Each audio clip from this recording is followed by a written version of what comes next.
ఈ ఒప్పందం చేసుకునేటప్పుడు కూడా అదే ధైర్యంతో చేసుకుని ఉండొచ్చు కదండి. అదే ధైర్యంతో చేసుకొని ఉంటారు అని అంటే జనరల్గా అదానీ ఇంత పెద్ద రిస్క్లోకి వెళ్ళలేదు. ఇప్పుడు అదానీ షేర్స్ ఎలా పడిపోతున్నాయి, అదానీ మార్కెట్ ఎలా పడిపోయింది, జగన్మోహన్ రెడ్డి గారితో ఎవరైనా కానీ వ్యాపారం చేస్తే ఆ వ్యాపారం చేసిన వాళ్ళు నాశనం అయిపోతారు అనేది గతంలో మనం అనేక అంశాలు చర్చ జరిగినాయి. అట్లాగే అధికారులు ఎవరైనా ఆయనతోటి బాగా అంటగాగితే ఆయన చెప్పిన పని చేస్తే వాళ్ళు జైలుకి వెళ్తారని గత చరిత్రలో చూసినటువంటి అనేక అంశాలు ఉన్నాయి. ఆయనతో రాజకీయపరమైనటువంటి ప్రయాణం, సుదీర్ఘ ప్రయాణం చేస్తే ఆ రాజకీయ ప్రయాణం చేసినటువంటి వాళ్ళు ఇబ్బందులు ఎదుర్కొంటారు అనేటువంటిది కూడా స్పష్టంగా కనపడుతుంది. అందరూ ఎలా పోయినా కానీ, వ్యాపారులు పోయినా, అధికారులు పోయినా, రాజకీయ నాయకులు పోయినా, జగన్మోహన్ రెడ్డి గారు ఒక్కరు మాత్రం బాగుంటారు. అంతవరకు ఆయన చాలా జాగ్రత్తగా అడుగులు వేసి తనకు తాను చాలా సెక్యూర్ చేసుకొని ఉండేటువంటి పరిస్థితి. ఎక్కడైనా కానీ అదానీ దెబ్బకి చాలామంది కకావికలమైపోయినటువంటి వ్యాపారవేత్తలు ఉన్నారు, కకావికలమైపోయినటువంటి రాజకీయ నాయకులు ఉన్నారు. కానీ జగన్మోహన్ రెడ్డి గారి దెబ్బకి కకావికలమైపోయినటువంటి అదానీని ఫస్ట్ టైం మనం చూస్తున్నాం. అంటే అది ఎందుకు అని అంటే ఒక్కొక్కరు పవర్ అలా ఉండిద్ది అనమాట. అది పాజిటివ్ వైబ్రేషన్ అనుకుందామా, నెగిటివ్ వైబ్రేషన్ అనుకుందామా, లేక అది ఎవరైనా అది ఎలా చూద్దామనేటువంటి అంశాన్ని పక్కన పెడితే జగన్మోహన్ రెడ్డి గారి యొక్క శైలి, జగన్మోహన్ రెడ్డి గారి విధానం, అది ఏది కూడా తనకి అది ఎటుపోయి ఎటు వచ్చినా కానీ ఆయన సేఫ్టీగానే ఉండేటువంటి పరిస్థితి కనిపిస్తుంది. ఇప్పుడు 1700 కోట్లు ఎవరికి వచ్చినాయి? 1750, 1750 crores వచ్చినాయని చెప్తున్నారు.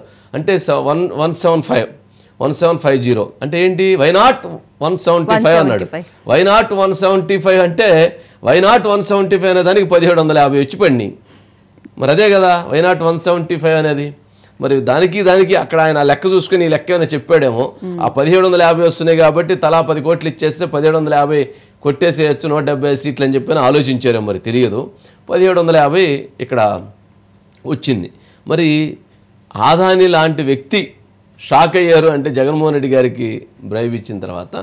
అట్లాగే FBI లాంటి సంస్థలు దీని మీద కేసు రిజిస్టర్ చేసినాయి అంటే ఇది చిన్న ఇష్యూ కాదు, చాలా పెద్ద ఇష్యూ. ఇది పెద్ద ఇష్యూ అనే దానికంటే కూడా ఆంధ్రప్రదేశ్ ప్రజలని అత్యంత దారుణంగా మోసం చేసినటువంటి అంశంగా కూడా చూడాల్సినటువంటి ఇష్యూ.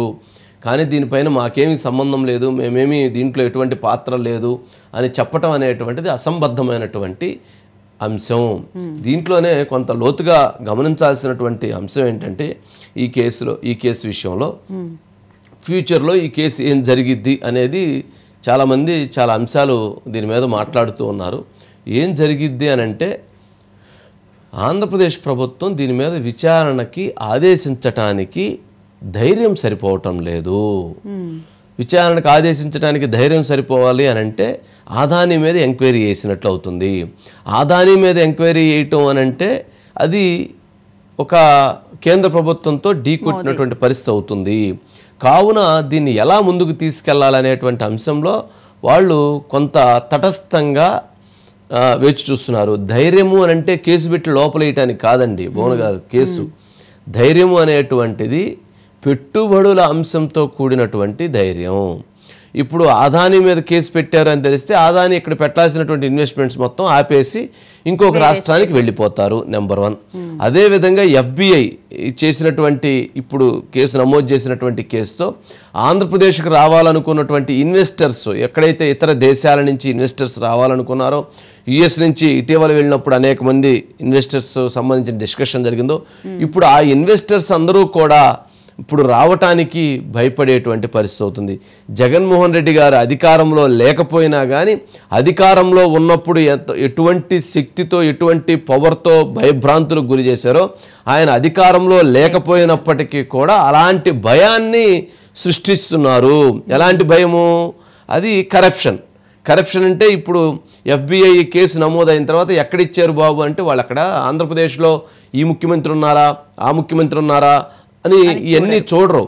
ఎక్కడైనా పెద్ద ఇన్వెస్టర్స్ ఏం చూస్తారంటే ఆ స్టేట్ సేఫ్టీ ఎలా ఉంటుంది, ఆ సేఫ్టీలో అక్కడ ఉన్నటువంటి ఆ రాష్ట్రంలో ఉన్నటువంటి పరిస్థితులు ఏమిటి అధ్యయనం చేస్తారు.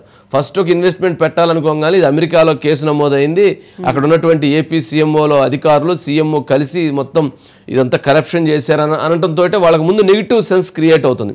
అక్కడ ధైర్యం చాలటల్లా. ఇప్పుడు ఈ కేసులు నమోదు చేసి అరెస్టులు చేస్తే ఇది ఏ రకంగా ఆంధ్రప్రదేశ్ మీద ఇంపాక్ట్ పడుతుంది అనేటువంటి ఒక భయము వాళ్ళని వెంటాడుతుంది. ఇది